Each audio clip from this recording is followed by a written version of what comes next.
कहानी की शुरुआत होती है आज से कई साल बाद, जब बेरोजगारी और बेघर लोगों की बढ़ती संख्या ने लॉस एंजलिस को जुर्म की महामारी में धकेल दिया था। जेलें इतनी भरी हुई थी कि सरकार ने खतरनाक अपराधियों को रोकने के लिए रेड जोन बना दिए थे। फिर भी हर दिन ड्यूटी पर सैकड़ों पुलिस ऑफिसर्स मारे जा रहे थे। तब सरकार ने मर्सी कोर्ट बनाने का फैसला किया, जहां एआई सिस्टम ये जज करेगा कि किसे बरी करना है और किसे मौत की सजा। ये सिस्टम इसलिए बनाया गया क्योंकि कोर्ट में बहुत ज्यादा टाइम लगता था और अब आरोपियों का फैसला उनके जुर्म के कुछ घंटों बाद ही हो जाता। 2 साल के अंदर इस प्रोग्राम ने 18 लोगों को सजाए मौत दे दी और इससे क्राइम रेट 68% तक कम हो गया, जिससे करोड़ों टैक्स डॉलर बचे और लोगों को दोबारा से सुरक्षित महसूस होने लगा। फिर हम एक कोर्ट रूम देखते हैं जहां पर डिटेक्टिव क्रिस की आंख खुली। वो एक कुर्सी से बंधा हुआ था और उसके सामने स्क्रीन पर मर्सी प्रोग्राम का प्रमोशनल वीडियो चल रहा था। फिर अचानक एआई जज मैडॉक्स स्क्रीन पर सामने आई और उसने घोषणा की कि अब ट्रायल शुरू हो सकता है, क्योंकि क्रिस की शराब आखिरकार उतर चुकी थी। उसने बताया कि क्रिस लगभग 6 घंटे तक बेहोश रहा और साथ ही कहा कि कसम खाओ, जो कहोगे सच कहोगे। जब क्रिस ने बाइबल पर हाथ रख के कसम खाई तो मैडॉक्स ने खुलासा किया कि तुम्हारे ऊपर तुम्हारी पत्नी के कत्ल का आरोप है। बॉडी कैम फुटेज में पुलिस की एक टीम क्रिस के घर में घुसती दिख रही थी। उन्होंने उसकी पत्नी निकोल को जमीन पर खून से लथपथ पड़ा हुआ देखा और उनकी बेटी ब्रिट उसके सामने रो रही थी। निकोल को चाकू मारा गया था और जब पुलिस ने पूछा कि ये किसने किया तो उसने क्रिस का नाम लिया। ये देखकर क्रिस दहशत में आ गया। अपना नाम सुनते ही उसके होश उड़ गए। मैडॉक्स ने बताया कि निकोल को जब चाकू लगा उस वक्त घर में क्रिस के अलावा कोई दूसरा मौजूद नहीं था। अब क्रिस को लगा कि वो झूठ बोल रही है, इसीलिए उसने जब इंटरनेट सर्च किया तो उसे पता चला कि उसका नाम हर एक न्यूज चैनल पर चल गया था। न्यूज में उसकी गिरफ्तारी और मर्सी प्रोग्राम के लिए उसका समर्थन दिखाया गया। असल में क्रिस और उसकी पार्टनर जैक ने ही हत्यारे डेविड को पकड़ा था, जो मर्सी ट्रायल का पहला क्रिमिनल था। खैर, फिर मैडॉक्स ने क्रिस से पूछा कि तुम कोर्ट में क्या कहना चाहते हो, तो क्रिस ने कहा कि मैं बेकसूर हूँ। लेकिन मैडॉक्स ने सबूतों को एनालाइज करके ये नतीजा निकाला कि उसके अपराधी होने की संभावना 97.5% है। उसे बताया गया कि अगर फांसी से बचना है तो इस नंबर को 92% तक लेकर जाओ और अपनी सफाई देने के लिए उसके पास सिर्फ 90 मिनट है। इसके लिए उसे शहर के हर एक कैमरा, हर एक डेटाबेस का एक्सेस दे दिया गया और साथ ही वो शहर में रहने वाले किसी भी इंसान के डिवाइस को कनेक्ट कर सकता है। अगर वो हार गया तो जिस कुर्सी पर बैठा है यही उसे जबरदस्त झटका दे के मार देगी। फिर जैसे ही स्क्रीन पर टाइमर शुरू हुआ तो मैडॉक्स ने सबूत दिखाने शुरू कर दिए। उसके मुताबिक क्रिस सुबह 8:51 पर काम पर पहुंचा, लेकिन वो अपनी गाड़ी से बाहर नहीं निकला बल्कि सीधा घर चला गया। लेकिन निकोल ने दरवाजा खोलने से मना कर दिया और कहा कि जो बात करनी है अपने लॉयर से कहना, वो मुझ तक पहुंचाएगा। इस बात से गुस्सा होकर क्रिस ने कैमरा पर मुक्का मारा और फिर अपनी चाबी से दरवाजा खोल लिया। दरवाजा बंद होने से पहले निकोल ने उसे बाहर निकालने की कोशिश की थी। फिर मैडॉक्स ने फुटेज फास्ट फॉरवर्ड की और बताया कि क्रिस 26 मिनट तक घर के अंदर रहा। इसके थोड़ी देर बाद ही उनकी बेटी ब्रिट अपनी दोस्त के घर से वापस आई और जोर से चीख उठी। इन्वेस्टिगेशन के हिसाब से निकोल को एक राइट हैंडेड आदमी ने चाकू मारा था। इसके गहरे घाव ने उसकी रीढ़ की हड्डी को नुकसान पहुंचाया और साथ ही उसके लिवर को छेद दिया था। सिर्फ इतना ही नहीं, क्रिस के कपड़ों पर निकोल के खून के ताजे निशान थे। अब घर से निकलने के बाद क्रिस बार में शराब पीने गया, मगर वो बार बार कह रहा था कि ये सब झूठ है। लेकिन बार की सिक्योरिटी कैमरा फुटेज में साफ दिख रहा था कि क्रिस बहुत ज्यादा नशे में डूबा हुआ था। वो कुछ पुलिस वालों से झगड़ भी रहा था क्योंकि वो उसे गिरफ्तार करने की कोशिश कर रहे थे। आखिरकार पुलिस वालों ने उस पर टेजर का भी इस्तेमाल किया, लेकिन इतना सब होने के बाद भी क्रिस रुका नहीं। वो बिल्डिंग से भागकर बाहर निकला और एक आदमी की गाड़ी चुराने की कोशिश की, लेकिन पुलिस वालों ने उस पर झपट्टा मारकर उसे गिरा दिया और वो आखिरकार बेहोश हो गया। क्रिस को इन सब बातों में से कुछ भी याद नहीं था और मैडॉक्स ने इसका पूरा दोष शराब पर डाल दिया।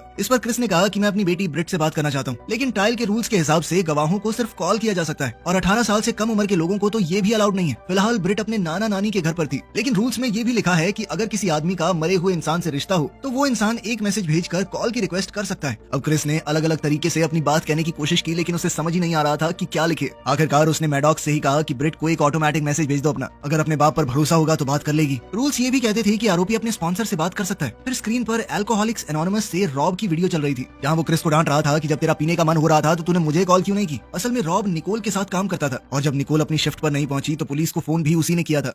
इसके बाद मैडॉक्स ने उन दोनों के रिश्ते की पूरी प्रोफाइल दिखाई। क्रिस और निकोल 20 साल पहले प्यार में पड़ गए थे और फिर 3 साल बाद उन्होंने शादी भी कर ली, जिसके लगभग 1 साल बाद ब्रिट पैदा हुई। उनकी जिंदगी खुशहाल चल रही थी, मगर फिर क्रिस का पार्टनर रे ड्यूटी के दौरान मारा गया, जिसके बाद क्रिस दोबारा से शराब की लत में पड़ गया। ये चीज धीरे धीरे उनके परिवार को तोड़ रही थी। आखिरकार निकोल ने तलाक के बारे में सोचना शुरू कर दिया। उसके परिवार और दोस्तों को भेजे गए मैसेजेस से पता चला कि पिछले 6 महीनों में क्रिस 57 बार अपना आपा खो चुका था। फिर एक और वीडियो में ब्रिट एक लड़के से बात करती हुई दिख रही थी, जिसे क्रिस बिल्कुल भी पहचान नहीं पाया। तब पता चला कि ब्रिट के सीक्रेट सोशल मीडिया अकाउंट थे, जहां वो अपनी पार्टी आउटफिट पोस्ट करती थी। वो अपनी दोस्त को बता रही थी कि उसकी मां रो रही है। उसके पापा अक्सर दारू पीने के बाद गुस्से में आ जाते हैं। इसी बीच ब्रिट ने क्रिस को कॉल किया और बुरी तरह रोने लगी। क्रिस ने उसे यकीन दिलाया कि मैंने मां को नहीं मारा, मुझे गलत गिरफ्तार किया इन्होंने। लेकिन अफसोस ब्रिट के नाना ने उससे जबरदस्ती फोन कटवा दिया। फिर मैडॉक्स ने क्रिस को याद दिलाया कि तुम्हारे पास 1 घंटा और 8 मिनट बचे। फिर क्रिस ने तुरंत जैक को कॉल किया, जो अभी भी निकोल के क्राइम सीन पर काम कर रही थी। क्रिस ने स्क्रीन पर सारी केस फाइल्स को चेक किया और फिर जैक से कहा कि मुझे घर का हर एक कोना दिखाओ। अब जैक के टूर के ऊपर ही क्राइम सीन का डिजिटल रिकंस्ट्रक्शन दिखाई दे रहा था। वहाँ लिविंग रूम में जमीन पर एक टूटा हुआ वास पड़ा था, जो शायद तब टूटा जब निकोल अपने आप को बचा रही होगी। रसोई में ब्रेट के खून लगे पैरों के निशान मिले थे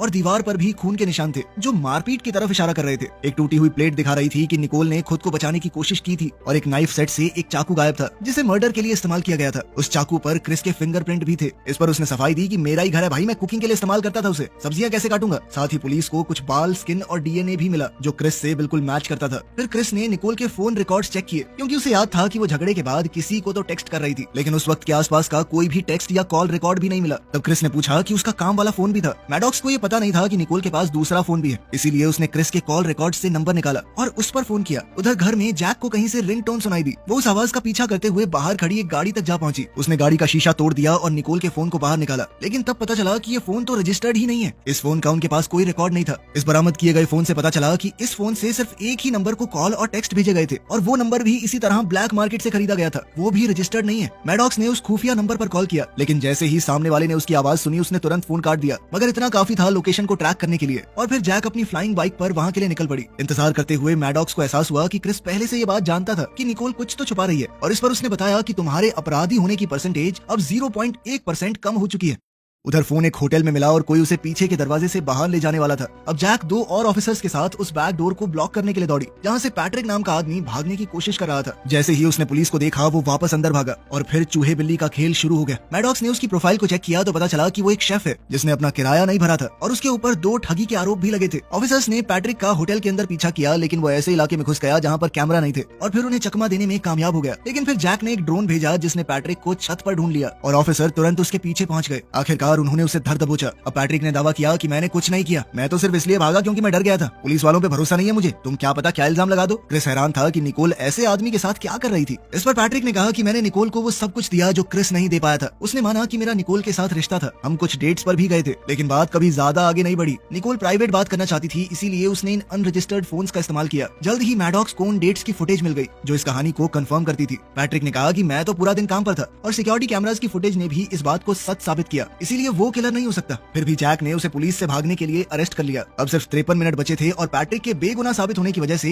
क्रिस के आरोपी होने की प्रोबेबिलिटी 98% हो चुकी थी, क्योंकि अब तो निकोल उस पर चीट कर रही थी। तो उसकी पत्नी ने उसे धोखा दिया, ये मोटिव है अब उसके पास उसे मारने का। तब मैडॉक्स ने और फुटेज सर्च की और कुछ वक्त पहले निकोल ने क्रिस को गैराज में पीते हुए पकड़ा था, जिस पर उसने बहुत गुस्से में रिएक्ट किया। इससे क्रिस को भी एहसास हुआ कि वो दारू पी के कितना गुस्सा करता था। इसके बाद उसने एक ग्रुप ज्वाइन किया जहाँ वो रॉब से मिला, जिसने कुछ समय तक उसे सोबर रहने में मदद की, लेकिन रे को खोना उसके लिए बहुत बड़ा झटका था। एक और वीडियो में हम देखते हैं कि रे और क्रिस पुलिस कार में बैठे थे और एक अपराधी के पास जाने की तैयारी कर रहे थे। तभी क्रिस को निकोल का कॉल आ गया, तो रे ने कहा कि तू बात कर ले और फिर अकेला बाहर निकल गया। बदकिस्मती से उस क्रिमिनल ने रे पर गोली चला दी और फिर अपनी गाड़ी से पुलिस कार में टक्कर मारकर उसे कुचल दिया। क्रिस ने तुरंत रे को वापस गाड़ी में बैठाया और हॉस्पिटल ले जाने का वादा किया, लेकिन साथ ही वो क्रिमिनल का पीछा भी करता रहा। उसने अपनी कार से उस आदमी की गाड़ी को जोर से टक्कर मारी, जिससे वो पलटकर क्रैश हो गई, मगर इस दौरान रे अपनी चोटों की वजह से मर गया। क्रिस ने उस आदमी का पीछा जारी रखा और उसे पानी के पास घेर कर गिरफ्तार किया, लेकिन बाद में उसे बाइज्जत बरी कर दिया गया। इस बात का क्रिस को बहुत गहरा पछतावा था कि जब मौका मिला था तो उसने उसे गोली क्यों नहीं मारी। खैर मैडॉक्स को इन सब बातों में कोई दिलचस्पी नहीं थी और उसने क्रिस से कहा कि अपने केस को बचाने की कोशिश करो, इस पर ध्यान दो अभी। क्रिस ने बताया कि जैसे ही मैं काम पर पहुंचा तो मैंने देखा कि गाड़ी में रखी हुई दारू की बोतल गायब है और उसे तुरंत समझ आ गया कि निकोल ने ढूंढ ली होगी वो, इसीलिए मैं सीधा घर पे गया था। घर में दोनों के बीच में तेज बहस हुई थी और गुस्से में मैंने वो वास तोड़ दिया था जो निकोल को बहुत पसंद था। वास के टूटे हुए टुकड़ों से निकोल को चोट लग गई, इसी वजह से उसके कपड़ों पे थोड़ा सा खून मिला था, लेकिन उसके बाद क्या हुआ मुझे कुछ भी याद नहीं है। अब वो खुद सोचने लगा कि कहीं उसने ही निकोल को मार तो नहीं दिया। मैडॉक्स ने उसे याद दिलाया कि तुम्हारे पास सिर्फ 43 मिनट बचे हैं, तुम्हारे पास सारे टूल्स अवेलेबल हैं, पता लगाना है तो लगाओ ना। अब क्रिस ने जेल में बंद पैट्रिक को कॉल किया और पूछा कि क्या निकोल किसी टेंशन में थी। तब पैट्रिक ने बताया कि ऑफिस में उस पर काफी प्रेशर था, क्योंकि कुछ केमिकल्स गायब हो गए थे और उसे अपने ही कोवर्कर्स पर नजर रखनी पड़ रही थी। ये सुनते ही क्रिस को लगा कि शायद क्रिमिनल निकोल के ऑफिस से हो सकता है, लेकिन मैडॉक्स ने बताया कि संडे की बारबेक्यू पार्टी के बाद उनमें से कोई भी उनके एरिया में नहीं देखा गया। फिर क्रिस ने जैक को वाइकिंग शिपिंग डिपो भेजा, वो वही कंपनी थी जहाँ निकोल काम करती थी। इंतजार करते हुए क्रिस उस बारबेक्यू पार्टी की क्लिप्स देखने लगा ताकि निकोल के कोवर्कर्स को पहचान सके। मैडॉक्स ने कहा कि उन सबके पास कोई ना कोई था जो ये गारंटी ले सके कि हाँ मर्डर के टाइम पर ये आदमी हमारे साथ ही था। फिर क्रिस ने अपने पड़ोसी के कैमरा की फुटेज को चेक करने को कहा, लेकिन उसमें कुछ खराबी आ गई थी और फुटेज अब दोबारा से निकाली जा रही थी। फिर उसने बारबेक्यू में कार से आए लोगों की फुटेज को देखा और उसने नोटिस किया कि रॉब की गाड़ी में 3 एक्स्ट्रा लोग थे। क्रिस ने रॉब को फोन करके पूछा कि उसने किसको लिफ्ट दी थी। रॉब ने उनके नाम बताए और कहा कि वो लोग मेरे साथ वापस नहीं आए, लेकिन कल किसी ने भी काम से छुट्टी नहीं ली। अब बेचैन होकर क्रिस ने ब्रेट का कल रात वाला वीडियो दोबारा देखा और टाइम स्टैम्प्स चेक की। ब्रेट की वीडियो उस वक्त की थी जब क्रिस ऑफिस में था, इसीलिए वो निकोल को रुलाने के लिए घर पर हो ही नहीं सकता। अब ब्रेट की गवाही ही जरूरी हो गई थी, इसलिए मैडॉक्स ने उसे कॉल करने की परमिशन दे दी। ब्रिट गुस्से में थी क्योंकि उसने क्रिस की गिरफ्तारी वाली वीडियो देख ली थी और उसे पता चल गया था कि वो छुपकर फिर से पीने लगा है। इंटरनेट पर सब लोग क्रिस को गिल्टी मान रहे थे और ब्रिट भी सोचने लगी कि यही सच है। उसके नाना उसे फोन काटने को कह रहे थे, लेकिन मैडॉक्स ने मना किया क्योंकि ये ट्रायल का एक हिस्सा है। क्रिस ने ब्रिट से पूछा कि कल रात तुमने क्या सुना था। ब्रिट ने बताया कि मैंने मम्मी को रोते हुए सुना और घर के अंदर अजीब सी आवाजें भी आ रही थी। उसके सोशल मीडिया पर एक वीडियो थी जिसमें वो उन आवाजों को ढूंढते हुए घर में घूम रही थी और तब क्रिस ने देखा कि बेसमेंट का दरवाजा खुला हुआ था। वो दरवाजा आमतौर पर कभी नहीं खुलता। इस पर ब्रिट ने कहा कि वो कल रात बेसमेंट में गई ही नहीं थी। फिर क्रिस ने मैडॉक्स से तुरंत इमेज क्लियर करने को कहा और तब उन्हें दरवाजे पर एक हाथ नजर आया। इसका मतलब ये था कि बारबेक्यू का एक मेहमान पार्टी के बाद गया ही नहीं था और 2 दिन से बेसमेंट में छुपा हुआ था। उस रहस्यमयी आदमी को पहचानने के लिए उन्होंने निकोल की कंपनी के सर्वर चेक किए। ईमेल्स देखते हुए क्रिस को पता चला कि कोई तो नकली स्टॉक रिकॉर्ड्स बना रहा था ताकि पिछले 6 महीनों में गायब हुए 300 किलो केमिकल्स को छुपाया जा सके। वो केमिकल यूरा ग्रेन्युलस था जो फर्टिलाइजर और डर्मेटोलॉजिकल प्रोडक्ट था। वो रेड जोन्स में कुछ बेहद खतरनाक गैर कानूनी चीजें बनाने में काम आता था। फिर क्रिस ने देखा कि एक ईमेल में निकोल को डॉक्स पर मिलने को कहा गया था, इसलिए क्रिस ने उस मीटिंग का सिक्योरिटी फुटेज निकाला। फुटेज में निकोल को होल्ट के साथ बहस करते हुए देखा गया, जहां होल्ट कह रहा था कि पुलिस के पास मत जाना, मुझे कुछ और दिन दे दो, मैं सब सही कर दूंगा। मगर निकोल ने मना कर दिया क्योंकि उसकी अपनी नौकरी दाव पर लगी हुई थी और गुस्से में होल्ट अपना सामान इधर उधर फेंकने लगा। फिर होल्ट के ईमेल्स देखते हुए क्रिस को पता चला कि वो सट्टा लगाने का शौकीन था। जब उसने उसका अकाउंट चेक किया तो सामने आया कि वो कर्जे में डूबा पड़ा है और रॉब बार बार उसकी मदद करके उसे बचाता था। इस खुलासे से क्रिस की गिल्ट प्रोबेबिलिटी घटकर 94.7% हो गई। फिर क्रिस ने रॉब को फोन किया, लेकिन फोन होल्ट ने उठाया। उसने क्रिस से कहा कि रॉब पता नहीं अपना फोन छोड़ के कहाँ चला गया, मैं उसे ढूंढ के लाता हूँ। इंतजार करते वक्त मैडॉक्स ने मर्डर के वक्त होल्ट की लोकेशन ट्रैक करने की कोशिश की, लेकिन कुछ हाथ नहीं लगा।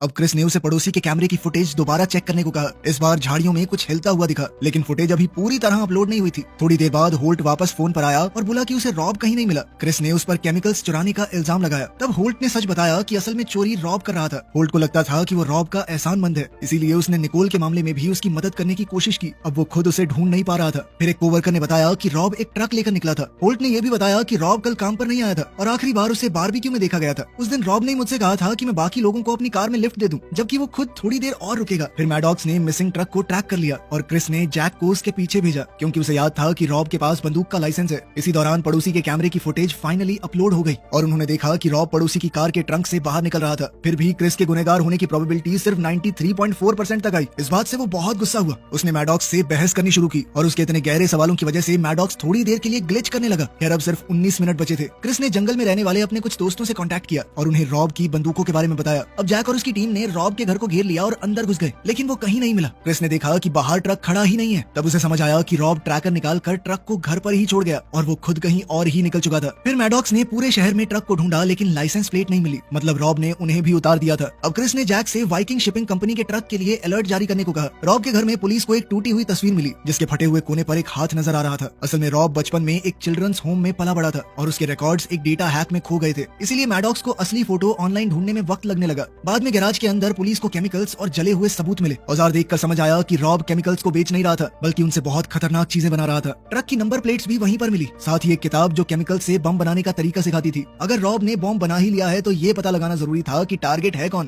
तभी कैमरा ने ट्रक को शहर की सड़क पर बहुत तेजी से डाउनटाउन की तरफ जाते हुए पकड़ लिया। उसी वक्त मैडॉक्स को पुरानी तस्वीर का दूसरा हिस्सा मिल गया और पता चला कि उसमें जो दूसरा लड़का था वो डेविड था, वही पहला क्रिमिनल जिसे मर्सी ने मारा था। डेविड और रॉब भाई थे, लेकिन फिर एक परिवार ने सिर्फ रॉब को गोद ले लिया और बाद में उसका सरनेम भी बदल गया। डेविड की मौत के बाद रॉब ने ही क्रिस से दोस्ती की थी, मतलब ये कि सब कुछ उसकी प्लानिंग का हिस्सा था। क्रिस को समझ आ गया कि रॉब बदला लेना चाहता है और बम लेकर वो सीधा कोर्ट रूम की तरफ आ रहा था। तभी एक ड्रोन ट्रक के इतना करीब पहुंच गया कि ये कंफर्म हो गया स्टीयरिंग पर रॉब ही बैठा है। ट्रक चलाते वक्त रॉब किसी के साथ बात कर रहा था जो उसके साथ वाली सीट पर बैठा था, लेकिन कैमरा में पैसेंजर दिख नहीं रहा था। शक बढ़ने लगा तो क्रिस ने तुरंत ब्रिट को कॉल किया, लेकिन फोन ब्रिट के नाना ने उठाया। उन्होंने बताया कि ब्रिट तो सैर करने के लिए पास वाले पार्क में गई है। अब क्रिस ने तुरंत अपने इन लॉज के सिक्योरिटी कैमरास को चेक किया और वो ये देखकर सन्न रह गया क्योंकि रॉब ने ब्रिट को किडनैप कर लिया था। इसी दौरान रॉब के गैराज में पुलिस को एक टाइमर मिला। सब तुरंत भागने लगे और ज्यादातर ऑफिसर्स घर से बाहर निकलने में कामयाब भी हो गए। तभी एक जबरदस्त धमाका हुआ और पूरा घर उड़ गया। कई ऑफिसर अंदर ही जल गए। क्रिस ने घबराकर जैक को कांटेक्ट करने की कोशिश की, लेकिन कोई जवाब नहीं मिला। असल में गैराज वाले बम में सिर्फ थोड़ा सा ही केमिकल यूज हुआ था, इसलिए मैडॉक्स ने हिसाब लगाया कि ट्रक में बाकी सारा मटेरियल मौजूद है, मतलब कि अगर वो फटा तो पूरा शहर तबाह हो सकता है। तभी जैक का कॉल आया। वो बिल्कुल ठीक थी और ट्रक का पीछा करने को पूरी तरह तैयार। इसी के साथ क्रिस की मर्डर प्रोबेबिलिटी 0% पर चली गई। अब मैडॉक्स ट्रायल को रोकना चाहती थी, लेकिन क्रिस ने मना कर दिया क्योंकि उसे सिस्टम का एक्सेस चाहिए था ताकि वो रॉब को रोक सके। मैडॉक्स ने याद दिलाया कि सिर्फ 9 मिनट बचे हैं, उसके बाद कुर्सी उसे मार भी सकती है। लेकिन क्रिस को अपनी जान की परवाह नहीं थी। वो बस शहर को बचाना चाहता था। उसकी ये भावनाएं देखकर मैडॉक्स एआई ग्लिच करने लगी। तब क्रिस ने उसे समझाया कि वो दोनों मिलकर शहर को बचाने के लिए काम कर सकते हैं। आखिरकार मैडॉक्स मान गई और ट्रायल शुरू कर दिया। अब पुलिस की गाड़ियां ट्रक का पीछा कर रही थी। कई बार उन्होंने रास्ता ब्लॉक करने की कोशिश की, लेकिन रॉब हर बार बचकर निकल जाता। न्यूज चैनल्स भी इस चेज को रिकॉर्ड कर रहे थे। जल्द ही रॉब और तेज गाड़ी भगाने लगा और बीच बीच में वो आम लोगों की गाड़ियों से भी टकरा रहा था। एक पुलिस की गाड़ी तो सीधा एक स्टोर में जा घुसी। कुछ देर बाद जब ट्रक ब्रिज पर पहुंच गया तो एक स्वॉट हेलीकॉप्टर ने अपने एजेंट को तुरंत नीचे उतारने की कोशिश की और पुलिस कार्स ने उसे दोबारा ब्लॉक करना चाहा, लेकिन रॉब ने उन्हें भी जोर से टक्कर मारकर हटा दिया। इधर एजेंट को लैंड करने की जगह नहीं मिली। आखिरकार जैक को मजबूरन ऑर्डर देना पड़ा कि रॉब को गोली मार दी जाए। चाहे ब्रिट भी ट्रक के अंदर है, इस बात से कोई फर्क नहीं पड़ता। क्रिस ने कहा कि तुम ऐसा नहीं कर सकती, लेकिन जैक ने उसे नजरअंदाज किया। इधर मैडॉक्स ने भी माना कि यही बेस्ट प्लान है। फिर एक रिमोट कंट्रोल कार में बम लगाकर ट्रक के नीचे भेजा गया, लेकिन बदकिस्मती से कनेक्शन फेल हो गया और ब्लास्ट नहीं हुआ। क्रिस को शक हुआ कि कहीं मैडॉक्स ने उसे हैक तो नहीं किया, लेकिन मैडॉक्स ने कोई जवाब नहीं दिया। अब सिर्फ 4 मिनट बचे थे तो मैडॉक्स ने तुरंत इलाका खाली करने का अलर्ट भेज दिया। फिर क्रिस ने जैक से कहा कि ट्रक के आगे आगे उड़ो। उसने देखा कि ब्रिट मदद की भीख मांग रही थी, जबकि वो रॉब को समझाने की कोशिश कर रहा था। गुस्से में रॉब चिल्लाया कि डेविड बेगुनाह था, लेकिन जैसे ही वो कुछ और कहने वाला था, जैक ने फायरिंग शुरू कर दी, मगर इससे उसका कंट्रोल हिल गया और वो बाइक से गिर पड़ी। इधर ट्रक सीधा कोर्ट बिल्डिंग में जा टकराया। उसी वक्त समय खत्म हुआ और चेयर एक्टिव होने लगी। मैडॉक्स का सिस्टम पावर कट होने की वजह से स्पेयर बैटरी पर चल रहा था, इसीलिए वो तुरंत काम नहीं कर पाई। फिर लॉबी में रॉब ने ब्रिट को ढाल बनाकर जो भी गार्ड उसके सामने आए उन पर गोलियां चलाई। अब आखिरी 10 सेकंड बचे थे और तभी चेयर एक्टिवेट होने लगी। क्रिस मदद के लिए चीखने लगा। उसी पल मैडॉक्स वापस ऑनलाइन आ गई और उसने ऐन वक्त पर ट्रायल को रोक दिया। इसके बाद क्रिस एलिवेटर से लॉबी में पहुंचा। उसने एक मरे हुए गार्ड की वेस्ट उठाई और पहन ली। फिर उसने मैडॉक्स से कहा कि डेविड के बारे में पूरी जानकारी निकालो। इधर वो रॉब को शांत करने की कोशिश कर रहा था, लेकिन रॉब ने अचानक से डेटोनेटर निकाल लिया। जैसे ही वो बटन दबाने वाला था, अचानक मैडॉक्स एक स्क्रीन पर सामने आई और उसने रॉब को मौका दिया कि वो अपने भाई का नाम साफ कर सके। तभी रॉब ने कसम खाकर कहा कि मर्डर के वक्त वो डेविड से फोन पर बात कर रहा था, लेकिन मैडॉक्स ने तुरंत जवाब दिया कि जब डेविड लाश के पास मिला था तब उसके पास कोई फोन नहीं था। तभी रॉब और मैडॉक्स के बीच में तेज बहस शुरू हो गई। इसी बीच ब्रिट ने हिम्मत करते हुए रॉब के हाथ पर जोर से काट लिया और खुद को छुड़ाने की कोशिश की। मौका मिलते ही क्रिस रॉब पर झपट पड़ा और दोनों डेटोनेटर के लिए झगड़ने लगे। रॉब लगातार अपनी बंदूक से फायरिंग करता रहा, लेकिन क्रिस ने लड़ाई के दौरान डेटोनेटर की कुछ तारें खींचकर उसे डिसेबल कर दिया। फिर उसने जोर से लात मारकर बंदूक रॉब के हाथ से गिरा दी। अब क्रिस ने तुरंत बंदूक उठाई और रॉब पर तान दी। उसकी आंखों में गुस्सा था, निकोल का बदला लेने की बेचैनी थी, लेकिन ब्रिट रोते हुए उसे रोकने लगी और कहने लगी कि प्लीज ऐसा मत करो पापा। क्रिस एक पल के लिए रुक गया। उसी पल रॉब दोबारा से चिल्लाया कि मैं मर्डर के वक्त उसके साथ फोन पर था